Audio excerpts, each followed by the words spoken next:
Hello friends, મેથી બટાકાનું શાક જે ખાવામાં એકદમ ટેસ્ટી અને ચટપટું બનીને તૈયાર થાય છે. તો શાક બનાવવા માટે 700 ગ્રામ બટાકા લીધા છે. બટાકાને ધોઈ અને ઊભી સ્લાઇડ્સમાં કટ કરી લેવાના છે. જે રીતે ફ્રેન્ચ ફ્રાઈઝ કટ કરતા હોઈએ છીએ તે રીતે ઊભી સ્લાઇડ્સમાં કટ કરી લઈશું.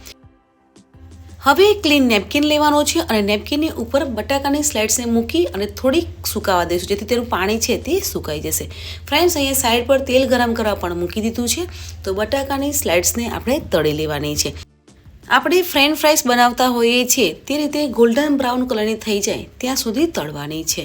તમે આ રીતે શાક બનાવશો, એટલે કે બટાકાની સ્લાઇડ્સને તળી અને પછી શાક બનાવીએ છીએ તો તેનું શાકનો ટેસ્ટ છે તે બહુ સરસ લાગે છે.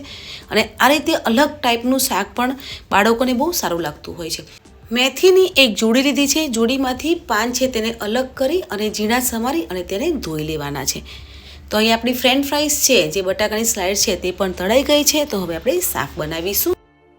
મેથી બટાકાનું શાક બનાવવા માટે પેનમાં 2 ટેબલસ્પૂન જેટલું તેલ લેવાનું છે. તેલ ગરમ થઈ જાય પછી જીરું ઉમેરવાનું છે અને ચોપ કરેલી ડુંગળી અને મરચું ઉમેરી અને સાંતળવાનું છે. ફ્રેન્ડ્સ, અહીંયા બટાકાની સ્લાઇડ્સ આપણે ઊભી કટ કરી છે, તો તે જ પ્રમાણે અહીંયા કેપ્સિકમ અને ટામેટાને પણ ઊભી સ્લાઇડ્સમાં કટ કરી અને સાંતળવાના છે. અહીંયા 2 મિનિટ માટે સાંતળવાનું છે. મેથીની ભાજી જે ધોઈને રાખી હતી તે પણ ઉમેરી અને સાંતળી લેવાની છે. અહીંયા 1 મિનિટ માટે સાંતળવાનું છે. પછી સ્વાદ પ્રમાણે મીઠું ઉમેરી અને મિક્સ કરી લઈશું.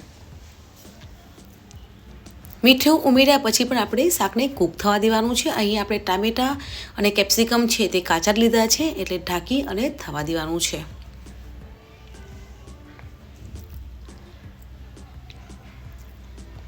બે મિનિટ જેવું થઈ ગયું છે. આપણે જોઈ લઈશું તો શાકભાજી છે તે સોફ્ટ થઈ ગયા છે, ટામેટા પણ સોફ્ટ થઈ ગયા છે. તો ફ્રેન્ડ્સ, શાકને ટેસ્ટી અને ચટપટું બનાવવા માટે અહીંયા મસાલો કરવાનો છે. અડધી ચમચી હળદર પાવડર, લાલ મરચું, ધાણા જીરું પાવડર, ગરમ મસાલો ઉમેરવાનો છે અને 2 ચમચી જેટલી અહીંયા આપણે ખાંડ ઉમેરવાની છે. ખાંડ ઉમેરવાથી શાકનો ટેસ્ટ છે તે બેલેન્સ થઈ જશે. કેમ કે અહીંયા મેથીની ભાજી લીધી છે, એટલે 1 કે 2 ચમચી જેટલી ખાંડ ઉમેરશો તો શાક છે તે ખાવામાં એકદમ ટેસ્ટી લાગશે. મસાલાને સારી રીતે મિક્સ કરી લેવાના છે. બટાકાની સ્લાઇડ્સ તળી હતી તે પણ શાકમાં ઉમેરી અને મિક્સ કરી લઈશું અને 2 મિનિટ માટે ધીમા તાપે થવા દઈશું. આપણે લંચમાં અલગ ટાઈપના શાક બનાવતા હોઈએ છીએ, પણ તમે જરૂરથી એકવાર આ મેથી બટાકાનું શાક ટ્રાય કરજો અને મને કમેન્ટ સેક્શનમાં પણ જરૂર બતાવજો કે તમને આજની રેસીપી કેવી લાગી. તો આજનું મેથી બટાકાનું શાક છે તે બનીને તૈયાર થઈ ગયું છે. તો ઉપરથી લીલા ધાણા ઉમેરી અને શાકને સારી રીતે મિક્સ કરી લઈશું અને ગરમા ગરમ શાકને સર્વિંગ પ્લેટમાં સર્વ કરીશું. આજની લંચ રેસીપીમાં સલાડમાં મેં ગાજર અને બીટ સર્વ કર્યા છે. સાથે મેથી બટાકાનું શાક, ગરમા ગરમ રોટલી અને છાશ અને ગોળને મેં સર્વ કર્યો છે. તો આજની લંચ રેસીપી તમને કેવી લાગી કમેન્ટ સેક્શનમાં જરૂર બતાવજો. વિડીયોને લાઇક કરો, શેર કરો અને સબસ્ક્રાઈબ કરો.